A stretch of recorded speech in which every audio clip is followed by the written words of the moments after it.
Hallo und ein herzliches Willkommen zu einem neuen Video. Ich habe mich letztens wieder ein wenig für die Halo Mega Construct Sets interessiert und dieses schicke Set auf Amazon entdeckt, den UNSC Hornet. Wer die Halo Spielereihe kennt, wird dieses Flugzeug sicherlich aus Halo 3 oder Halo Wars kennen. Auf Amazon kostet die flotte Biene 50 Euro und enthält 291 Einzelteile. Im Set bekommen wir zwei Micro-Action-Figuren, zu denen aber später mehr.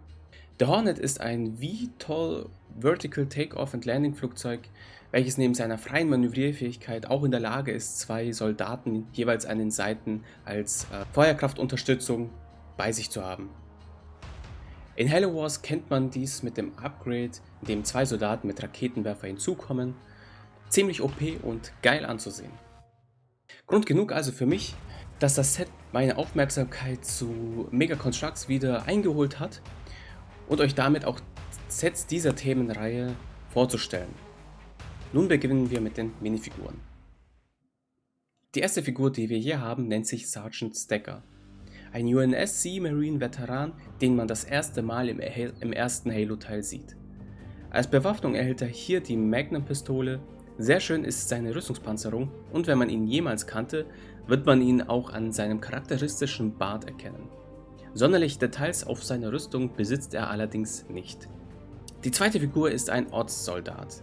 Da es eine reguläre Ortseinheit ist, sind hier auch keine besonderen Verzierungen gegeben. Allerdings hübsch anzusehen sind hier die grau-camouflagefarbenen Elemente am Unterarm und am Bein, sowie auch die rote Markierung an der Schulterpanzerung. Wie jede Ortseinheit besitzt diese hier auch einen Rucksack. Als Waffe hat er hier die aus ab Halo 2 bekannte Battle Rifle. Eine schöne Figur, die sehr sauber gestaltet wurde und mit einem blauen Visier am Helm zu halten ist. Nun kommen wir zum UNSC Hornet. Und eines vorweg, so wie es auch in anderen Review-Videos gelobt wurde, ist dieser Hornet mit Abstand der schönste und am besten umgesetzteste. Gute Maßstabstreue, nahezu eine identische Abbildung des Hornets aus den Spielen und coole Play-Features zeichnen dieses Modell aus. Als Bewaffnung hat der Hornet zwei Miniguns oben, so wie man es auch teilweise im Spiel kennt. Im Halo Wars hat er eher die Minigun unten. Wir können zum einen die Rotortriebwerke, über diesen Hebel in die jeweils entgegengesetzte Richtung verschieben, um so seine Flugrichtung zu steuern. Natürlich können wir hier zum Beispiel Sergeant Stacker als Pilot reinsetzen. Sieht zwar komisch aus, aber es ist dennoch cool, hier einen Pilot reinsetzen zu können. Wie man auch sieht und wie vorhin erwähnt, kann man hier an den Seiten den Ortssoldaten platzieren.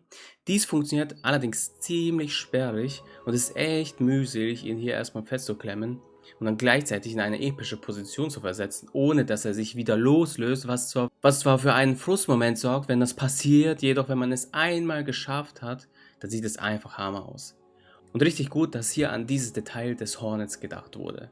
Alles in allem haben wir ein sehr gelungenes Set von Mega Constructs gehalten, die sich hier wirklich sehr viel Mühe gegeben haben, um die älteren Versionen des Hornets in den Schatten zu stellen. Die Bauphase ging lediglich eine Stunde und von der Schwierigkeit her würde ich das Ganze als einfach einstufen. Jetzt aber zu euch. Was ist eure Meinung vom Set? Schreibt es gerne in die Kommentare und auch meine Frage an euch.